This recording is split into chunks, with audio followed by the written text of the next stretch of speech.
예, 그때는 이제 사실은 뭐 박정희 대통령이 3선을 추진하고 있을 때이고 거의 이제 야당이 집권하리라고는 상상할 수 없는 이제 그런 때였죠. 그럼에도 불구하고 김대중 후보가 정말 용감하고 씩씩하게 경쟁을 하셨다고 생각이 들어요. 그리고 또 저희 같은 대학생들은 아주 열렬하게 응원을 했었죠. 제가 이제 수업을 하다가 장충단에서 이 김대중 총재 연설을 하실 때 그때 이제 들으러 갔는데 완전히 인파로 장충단 공원이 꽉 차서 가까이 접근을 할 수가 없었어요. 멀리서 이제 마이크 소리가 간간히 들렸다 끊겼다. 뭐 지금처럼 이렇게 성능 좋은 그 마이크가 아니잖아요.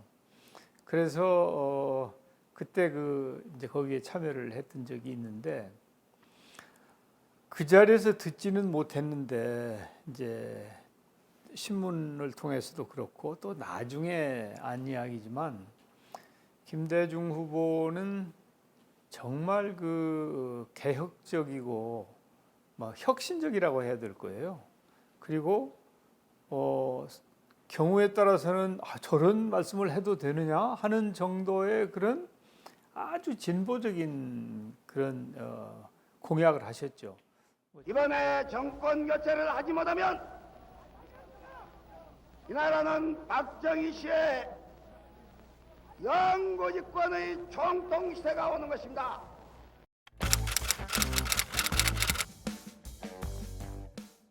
지금 기준으로 보면 뭐 사실은 어떻게 보면 합리적인 수준일 수 있을 것 같은데 제가 이제 가장 지금도 감명 깊게 생각하는 것은 남북 문제에 있어서 그 4대국 보장론 그 문제 그게 가장 참 가슴에 와 닿고 어떻게 보면 그 당시에는 뭐 그게 전혀 실현 가능성이 없는 근데 나중에 이제 육자회담으로 그게 현실화된 거 아니에요?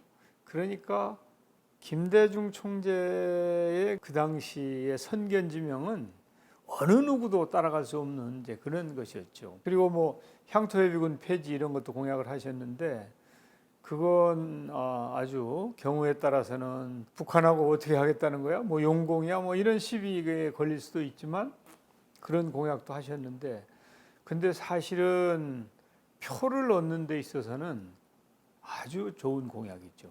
지금 향토해비군 다 폐지했지만은 그 후에 뭐 아무 문제 없지 않습니까?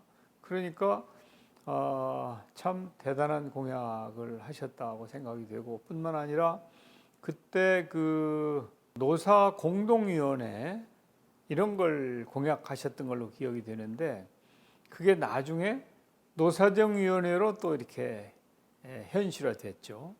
그러니까 김대중 대통령은 그때 제가 대학 1학년생으로서는 그렇게 제대로 평가할 수 있는 상황도 아니었지만은 또 지금 와서 생각하면 정말 대단한 이 해안이 있으신 분이다. 그리고 이분이 얼마나 공부를 많이 하고 독서를 많이 하셨을까. 또 얼마나 많은 전문가들하고 대화를 하면서 정책을 개발하고 연구를 하고 하셨을까. 그런 걸 생각하면 저는 아마 이분은 100년에 한 분 나올 수 있을까 말까 하는 그런 대단한 지도자다. 저는 그렇게 생각하고 있죠. 지금까지는 저는 없다고 봅니다. 지금까지는. 앞으로 또 이제 그런 분이 나오셔야 될 텐데 제가 100년에 한 분이라고 말씀하셨으니까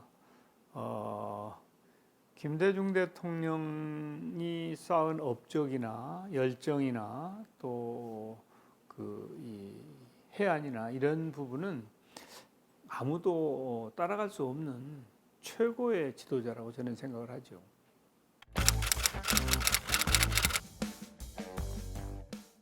어떻게 보면은 그 현실성이 없는 그 총학생회장에 도전을 해가지고 제가 당선이 되었는데, 그때는 참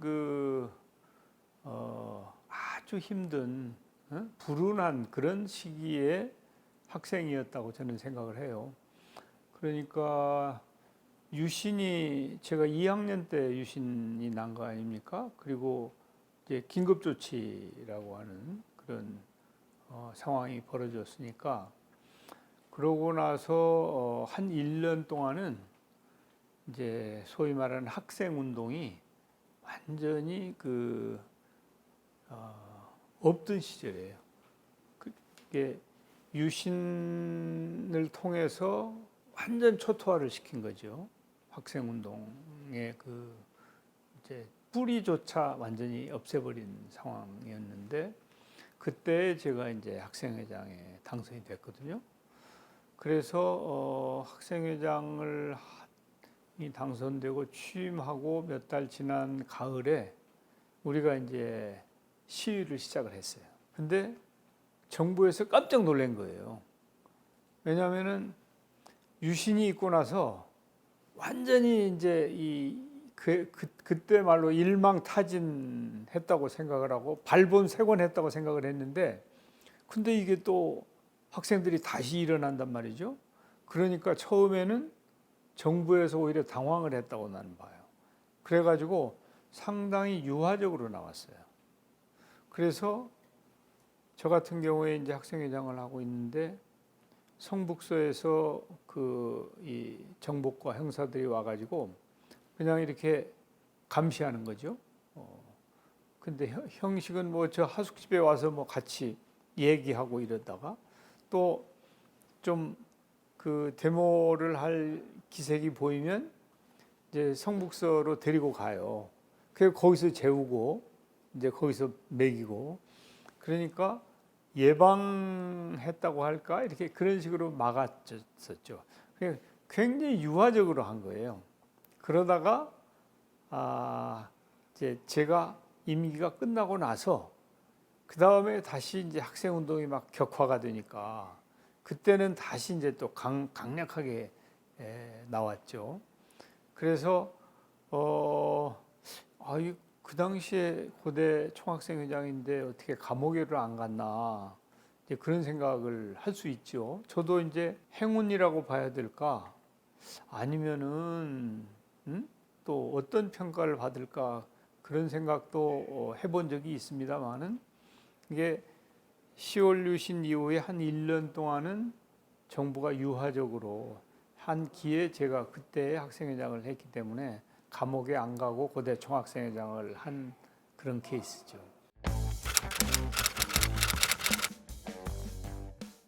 원래 제가 사법고시를 할 생각이 있었죠. 그런데 10월 유신이 나고 나서 헌법을 유신헌법이라고 하는 헌법이 나왔어요. 그 이전에 원래 우리 헌법 교과서는 이것은 이제 그야말로 민주헌법이죠. 그런데 유신이 나고 나서 헌법 교과서가 나온 헌법 제목이 유신헌법이에요. 근데 그것은 민주헌법이라고 보기 어렵죠. 그래서 이제 저와 제 친구가, 야, 우리 유신헌법을 공부해가지고 고시를 해서 뭐 하겠냐, 그만두자. 그래서 고시 공부를 하다 그만두고 이제 총학생회장을 해야 되겠다 하고 그때 결심을 하게 된 거예요. 고시를 포기하면서 총학생회장에 도전하는 걸로 갔는데, 그래서 이제 제가 고시를 안 하게 됐죠. 근데 나중에 저한테 유신헌법 공부하지 말고 이거 그만두자고 한 친구는 또 공부를 해가지고 고시 합격해버렸어요. 그 친구는 사법시험 했어요. 근데 이제 저는 이제 그때 그만두고 학생회장을 하고, 그 다음에 동아일보, 제가 고대 총학생회장이니까 동아일보에서 그 기자로 특채를 하기로 내정을 해줬었어요. 제가 총학생회장 할 때. 근데 그때 아실지 모르겠지만은 동아일보에 광고 탄압 사건이 있었어요. 그래가지고 그게 이제 실행할 수 없게 된 거예요. 광고 탄압 사건 때문에 회사가 존폐 위기에 처하게 되고 한 명도 그러니까 기자 채용을 안 한 것이죠. 그래서 그럼 어떻게 할까 생각을 하다가 제가 종합무역 상사로 가게 된 것이죠. 그래서 종합무역 상사로 가서 좀 세상을 넓게 쓰는, 그 다음에 그때 혹시 기억나시는지 모르겠습니다만은 김우중 회장의 뭐 세상은 넓고 할 일은 많다, 그런 책이 아주 굉장히 인기가 있었거든요. 그래서 그런 생각을 하면서 내가 좀 더 넓은 세계로 나가야 되겠다. 그래서 종합무역상사에 이제 입사를 했는데 제가 한 3년 근무를 해서 그 뉴욕 지점에 발령을 받았어요.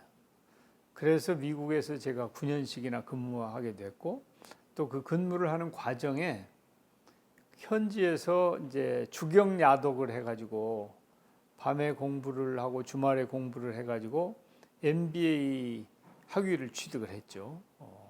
그래서 이제 미국이라고 하는 세상을 알게 되고, 또 거기서 이제 일을 하면서 또 공부도 하는, 어떻게 보면 저한테는 굉장히 소중한 그 젊은 시절이었다, 이렇게 평가할 수 있죠.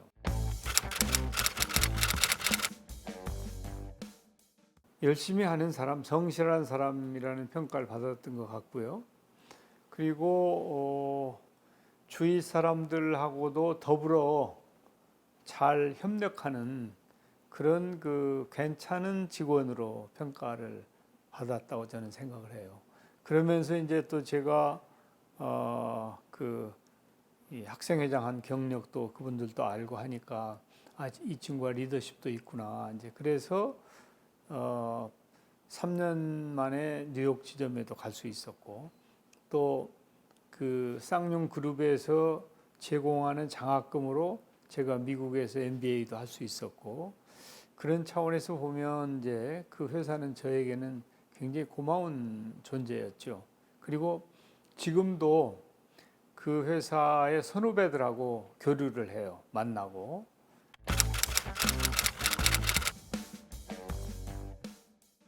제가 원래 어릴 때부터 정치에 대한 꿈이 있었거든요.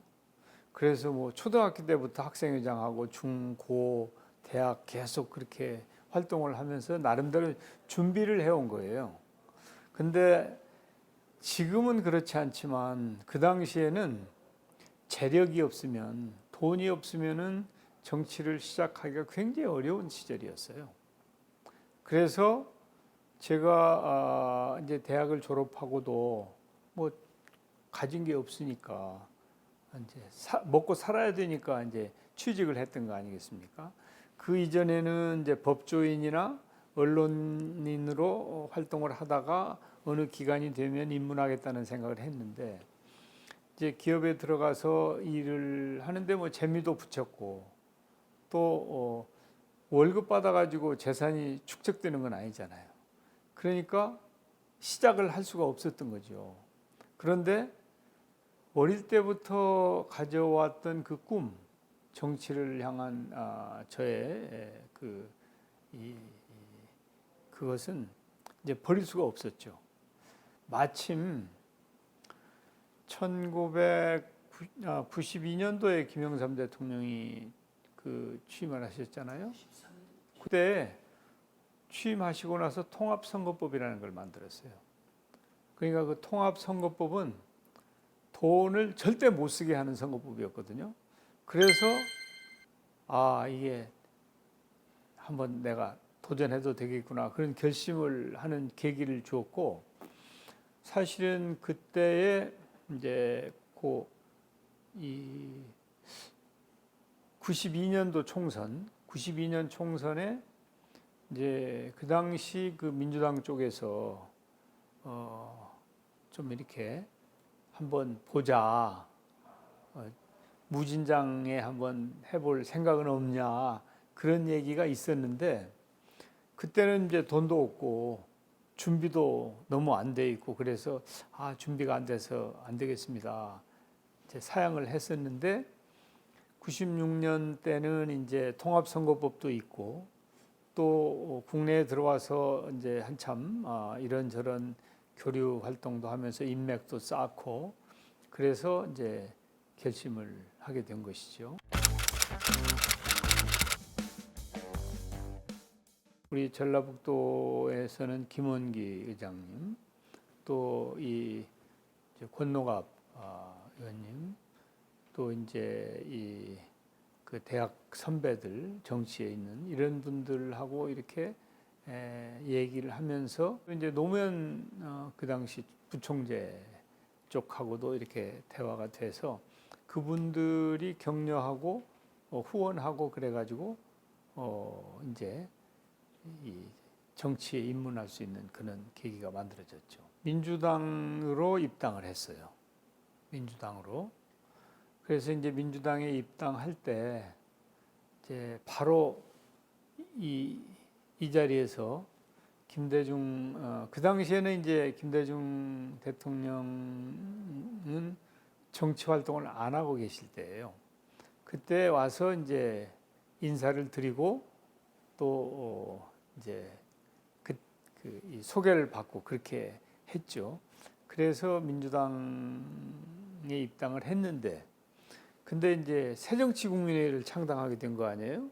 그 당시에 이기택 민주당 총재하고 이제 이렇게 대화가 잘 안 되어서 새정치국민회의를 창당할 때, 그때 이제 이 많은 젊은 인재들하고 같이 이렇게 한 그룹으로 새정치국민회의에 입당을 하게 됐죠.